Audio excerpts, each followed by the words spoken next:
Buenas a todos nuevamente, sean bienvenidos a Argentina Distópica. Seguimos con el desarrollo de uno de los libros distópicos más laureados en su día, que es Un Mundo Feliz de Aldous Huxley. Libro que tiene casi un siglo y los que vienen siguiendo este canal saben que el propósito es cotejar, trazar un paralelismo entre aquella obra, entre comillas, de ficción y el devenir de la sociedad, sobre todo occidental, en el siglo XXI, cómo poco a poco todo eso lo vamos viendo en la realidad, o eso que llamamos la realidad del mundo. Noviembre atípico en Argentina, al menos en la llanura pampeana, muy frío, ventoso, los vientos particulares. Todos sabemos que eso responde a que el ser humano empezó a tirar mucho plástico después de comerse alfajores o fumarse un cigarrillo y que no responde a nada oculto y velado a la vista de todos que alguna gente manifiesta a viva voz. Y también, como no, a las puertas, a menos de una semana de las elecciones presidenciales, del balotage, donde se va a decidir, si es que esto es así, quién va a ser el mandatario por los próximos 4 años. Bueno, quienes sean argentinos sabrán la relación que tienen los dos candidatos con determinada nación de este mundo. Todos sabemos que no solo en Argentina, sino en cualquier país que se les ocurra, los candidatos de izquierda, derecha, de centro, ateos o religiosos, tienen un plan muy autárquico y diferente y que no están manejados por los mismos hilos. De todas formas, sorprende este clima literal, atmosférico, tan atípico, mezclado con un clima tan intenso político, ¿no? A las vísperas de un acontecimiento tan importante para la mayoría de la gente, porque ya sabemos lo que dice cierta gente, el efecto que producen determinadas sustancias dentro del cuerpo humano y cómo, según ellos, altera el carácter individual y también de todo el egregor de la sociedad.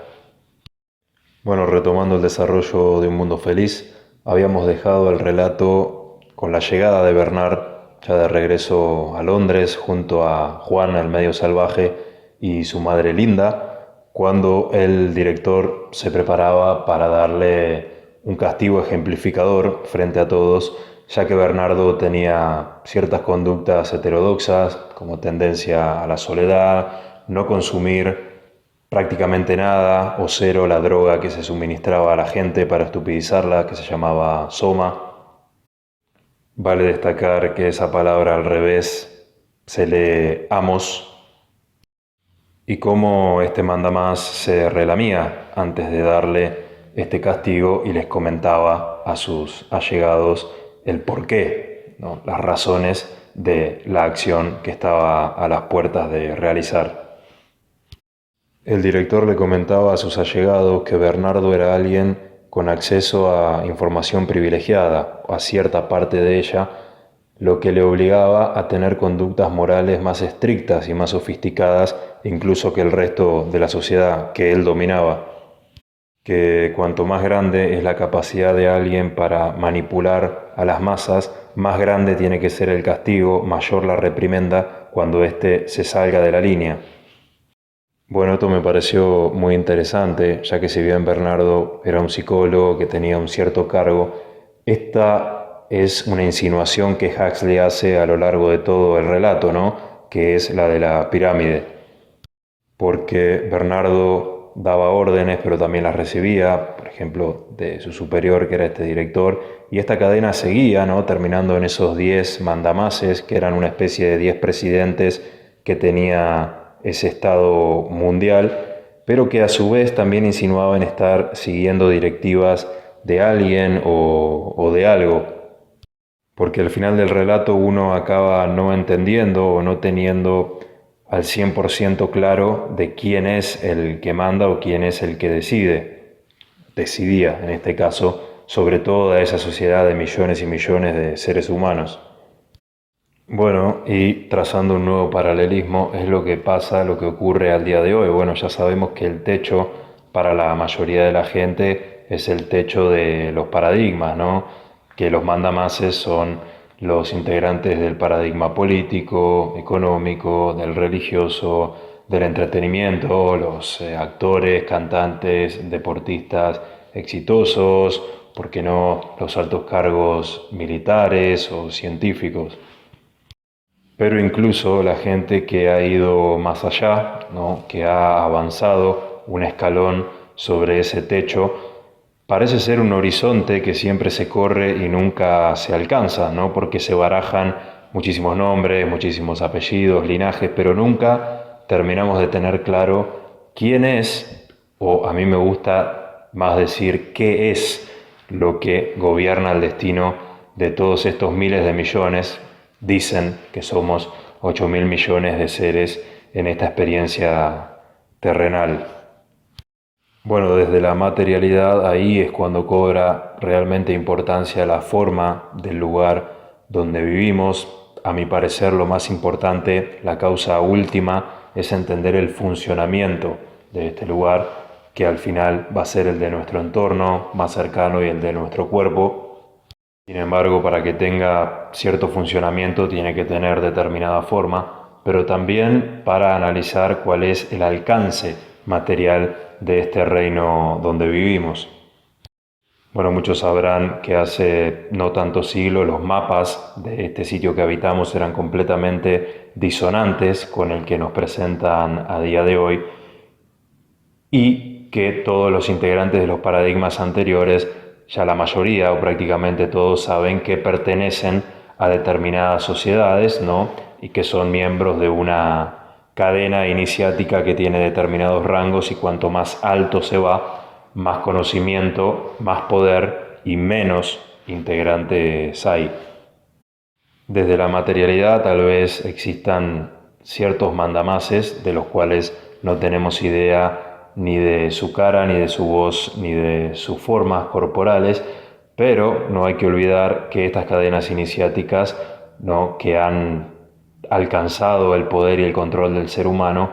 no aprendieron las ciencias tanto alquímicas, políticas, legislativas, matemáticas, astrológicas, numerológicas y un largo etcétera por prueba y error, sino que fue un dios quien bajó a contárselos. Este dios fue Hermes, quien se comunicó con los egipcios, particularmente con quienes a la postre fueron los linajes reales de los faraones, y les reveló la naturaleza de la realidad para que la pongan a su servicio y puedan, no lo dice literalmente, pero lo deja entre líneas, subyugar, ¿no?, y sacar provecho de la energía que habita dentro de todos los seres de este mundo. A cambio de algo, por supuesto, algo que no vamos a ahondar en esta emisión del día de hoy, para no dilatarla tanto. El director continuaba explicando: el homicida mata al hombre, pero ¿qué es un hombre?, decía, señalando desdeñosamente los frascos donde los seres humanos en aquel mundo se producían en serie, fuera del vientre materno, ya que estaba totalmente prohibido engendrar un niño en condiciones originales. Un asesino pone en riesgo al hombre, pero un heterodoxo pone en riesgo a la sociedad. El heterodoxo es el que se salía de los comportamientos culturalmente consensuados y aceptados. Entonces, en esta sociedad distópica, el heterodoxo era más castigado que el asesino. ¿Le suena a una sociedad donde el que se sale de las líneas generales, el que cuestiona un poco, ya sea de palabra o con su mero proceder, tiene peor fama y le desean un peor porvenir que al asesino, que al ladrón, que al traidor? Bueno, y hubieron muchos mantras, ¿no?, estos últimos 3 o 4 años, no lo voy a decir, los voy a poner en pantalla, pero que si uno mira un poco más allá, se va a dar cuenta que rascando un poco siempre te estaban diciendo que el conjunto, que ese todo, importa más que el individuo. Incluso presidentes como el de Italia, si no me falla la memoria, insinuó que, bueno, que para que siga funcionando eso, algunos iban a tener que partir antes de tiempo por no poder recibir ayuda. No, una especie de sensación donde la continuidad es lo importante y no las formas, y no el estilo, y no la coherencia, si se quiere, sino la continuidad de eso que llamamos sociedad, civilización. No hay que olvidar que los protocolos de los sabios de Sion nos decían, nos alertaban que para que exista una civilización es condición indispensable la barbarie, porque tal vez civilización no sea sinónimo de cosas que tenemos en nuestro subconsciente como totalmente indiscutibles y aceptadas, sino que sea una palabra un poco más envenenada y que obedezca a otros rumbos insospechados por la mayoría de la gente. Llegó el momento cumbre y el director ya no pudo continuar con sus innumerables argumentos porque Bernardo, quien iba a sufrir un escarmiento frente a todos sus compañeros, irrumpió finalmente en esta sala ya en Londres, en la Londres futurista de un mundo feliz. Su superior, mirándolo a los ojos, se relamía, presintiendo lo que estaba a punto de ocurrir y cómo aquella lección iba a servir de precedente para que nadie vuelva a la heterodoxia de este psicólogo rebelde. Sin embargo, el susodicho ingresó al recinto no con un aire humillado, sino por el contrario muy triunfal, y cuando el director lo interpeló, él le replicó diciendo que tenía una situación impostergable y que tenía que ocuparse él y todo el recinto en ese mismo momento de lo que él se traía entre manos. Pese a la insistencia de su superior, Bernardo recalcó la importancia y que nada podía ser prioritario comparado con lo que él le traía a esta Inglaterra. Segundos más tarde, un medio civilizado y un medio salvaje que llamó la atención de todos los habitantes de ese recinto y que hubiese llamado la atención de todos los de esa Londres aséptica, totalmente blanca, limpia y homologada,